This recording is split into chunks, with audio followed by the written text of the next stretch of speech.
Hey guys, welcome back to Wrestling News 365. Hope everyone is doing very well. As always, there is a ton of news stories to get into today. So let's talk some AEW, let's talk some All Elite Wrestling. And you can see the big story right there is that Jungle Boy and Anna Jay have revealed they are officially in a relationship. They are indeed dating. And obviously social media, being social media, went into overdrive yesterday when this was announced. Now, obviously, at the moment, we're all missing Anna Jay on AEW television. She's currently on the shelf with a shoulder injury.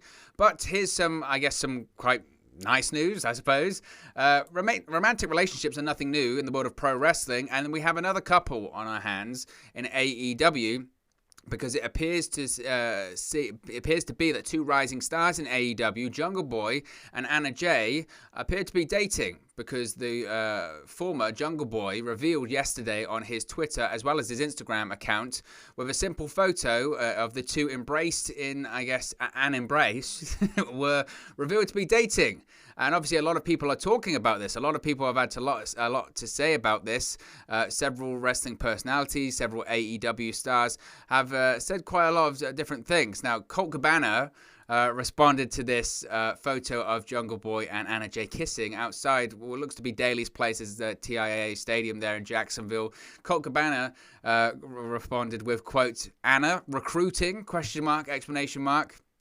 David Bixenspan, a well-renowned journalist in the wrestling community, simply stated, or Tay Conte just responded with a load of emoji faces with the heart eyes and a love heart themselves.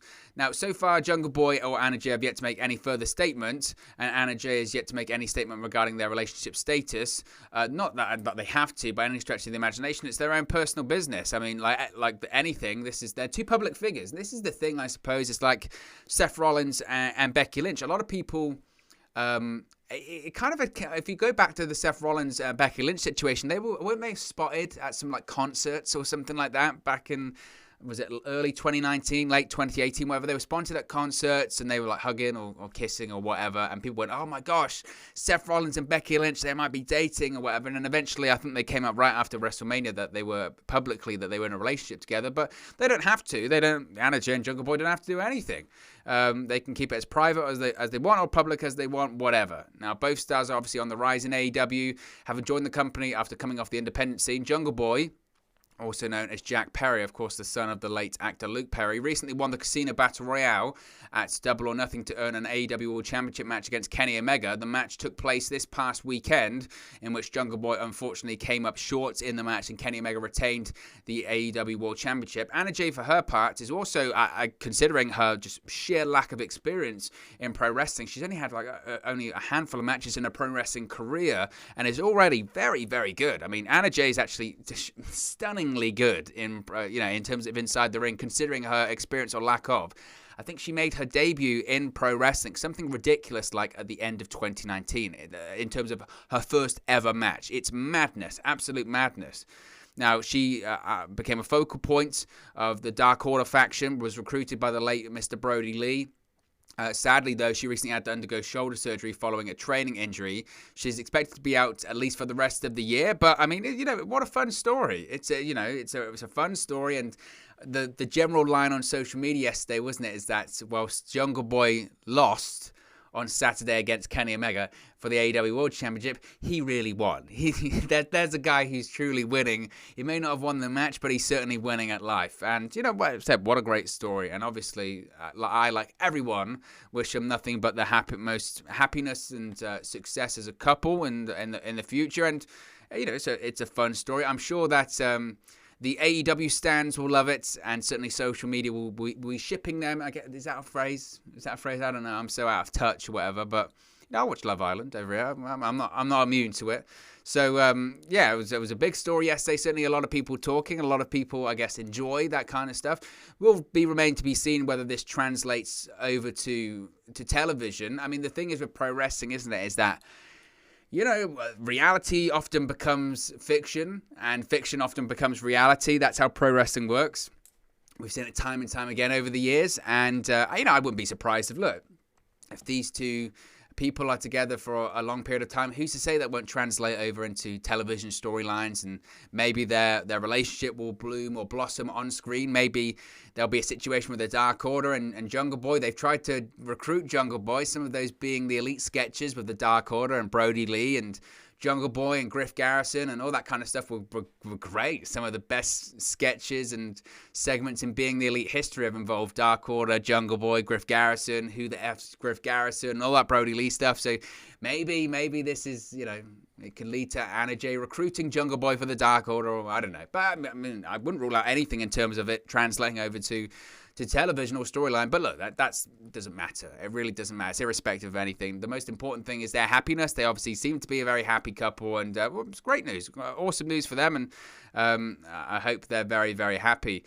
Now, AEW World Champion Kenny Omega did respond to this, though. He gave a snarky response in a typical heel fashion to Jungle Boy's latest tweet, in which he revealed he's dating fellow AEW wrestler Anna Jay.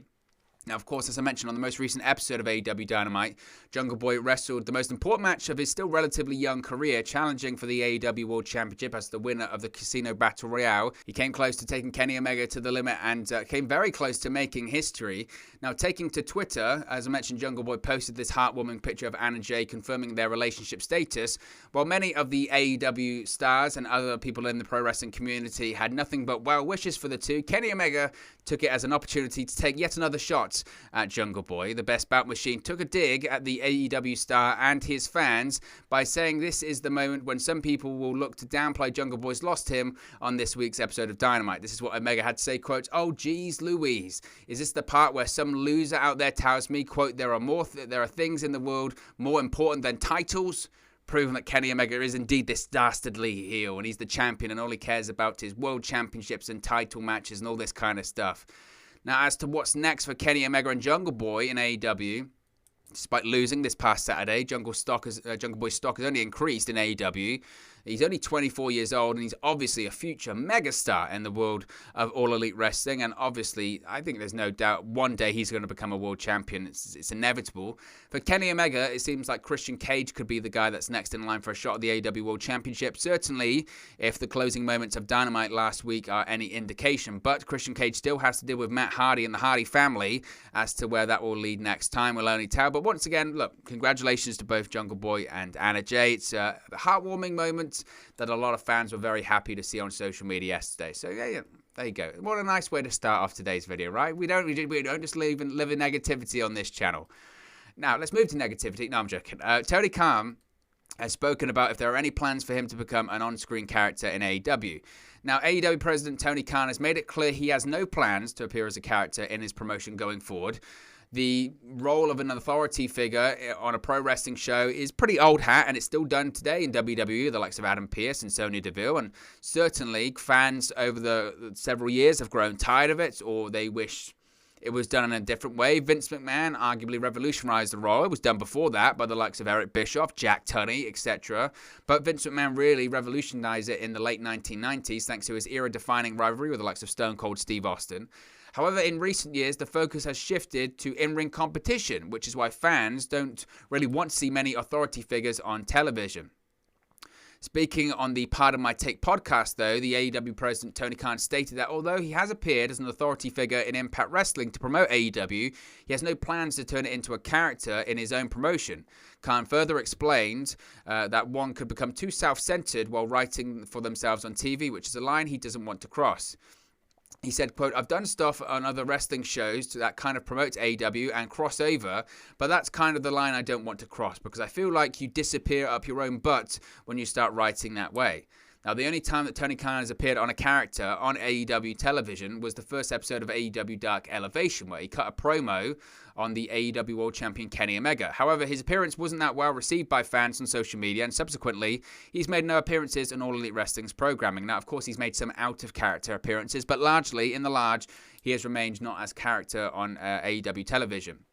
But let's be honest, he's been a big character on Impact Wrestling television. Tony Khan is a full-fledged character as the AEW president on Impact Wrestling television. We do videos every single day talking about Impact Wrestling. And Tony Khan, whether it's the paid ads, whether it's the Impact and AEW Summit with Don Callis and Scott D'Amore, whether it's appearing at ringside, whether it's appearing at press conferences, whether it's appearing at the Impact Rebellion pay-per-view earlier this year. Tony Khan's arguably been a staple of Impact Wrestling programming ever since the AEW and Impact Wrestling working relationship began in December last year. Now, Tony Khan and Tony Schiavone have made appearances in Impact Wrestling in the form of paid advertisements. They promoted AEW Dynamite during ad breaks, taking digs at Impact Wrestling in the past. He also appeared, as I mentioned, on the June 9th episode, which he participated in the AEW and Impact Wrestling Summit. On the show, Kan and Impact EVPs Scott D'Amore announced that Sami Callihan would challenge for the Impact World Championship at Slammiversary. So look, Tony Khan being a character in AEW is really not needed. Really, really, really not needed. And I'm with everyone else. I don't want to see it. There's no need to see it. The show, the only way I would ever get behind it if there was really a reason from the show's point of view or a story point of view where it was needed.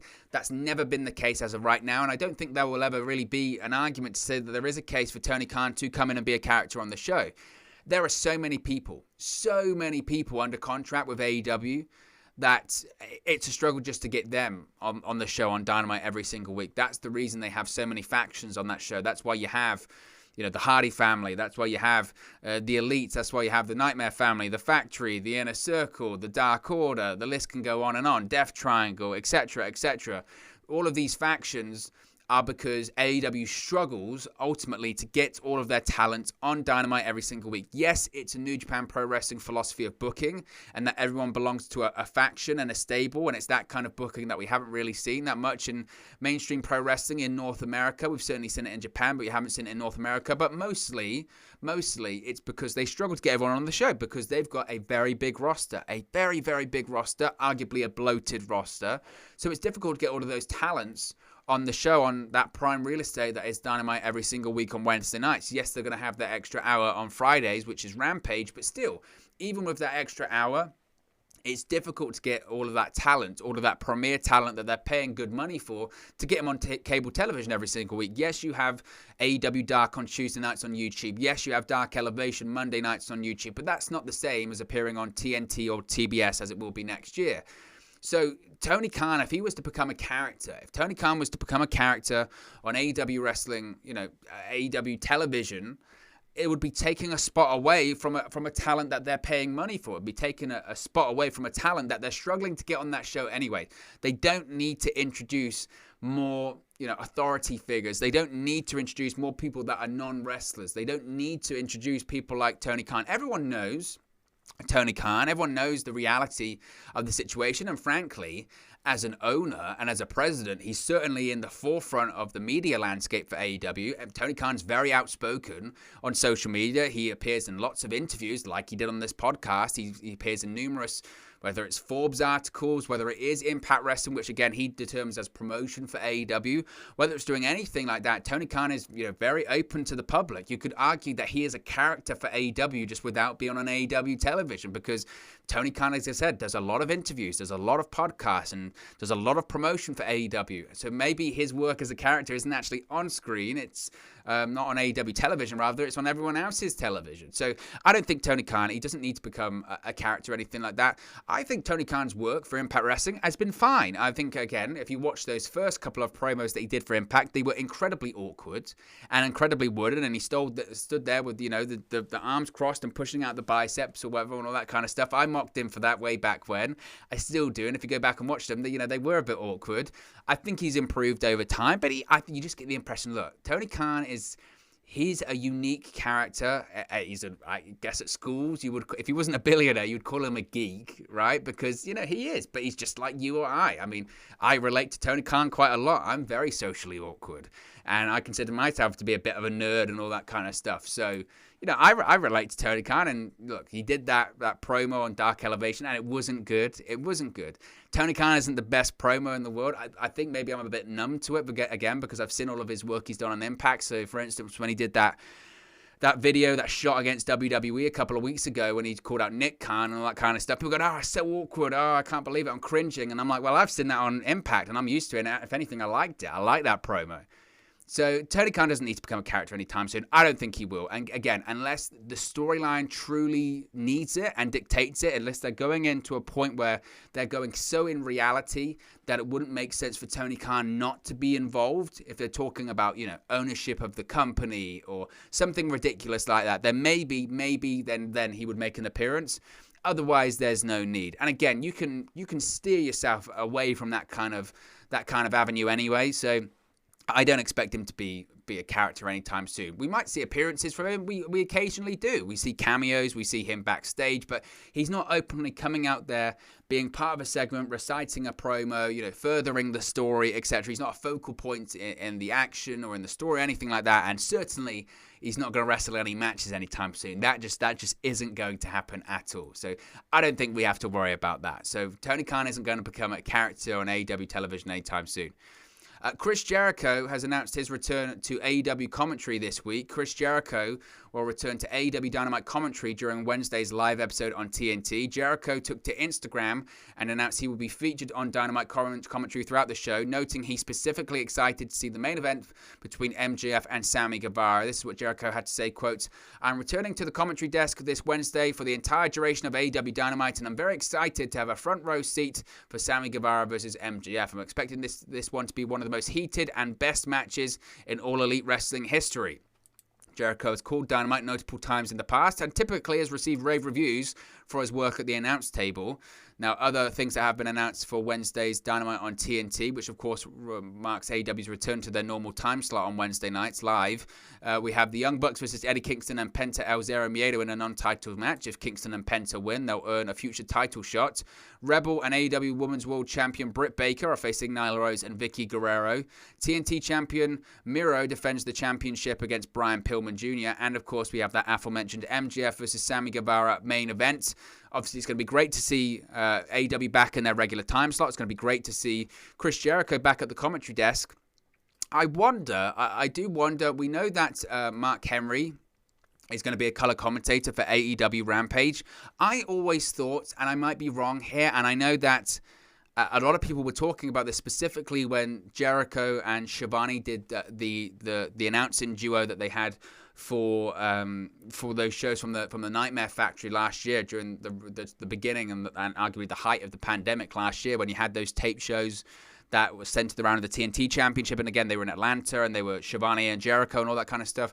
At the time, a lot of people said, well, whenever we get this second show from AEW on TNT, it's got to be Shivani and Jericho. I mean, Tony Khan himself has said that's actually his favorite AEW commentary team is Shivani and Jericho. That it reminds him of, Monsoon and Heenan or Monsoon and Ventura, like that just classic dynamic of just straight play-by-play guy and just an over-the-top ex-wrestler, but just heel character that, putting someone like Jericho on commentary, putting you over, puts the character over exponentially. I mean, it really, really does.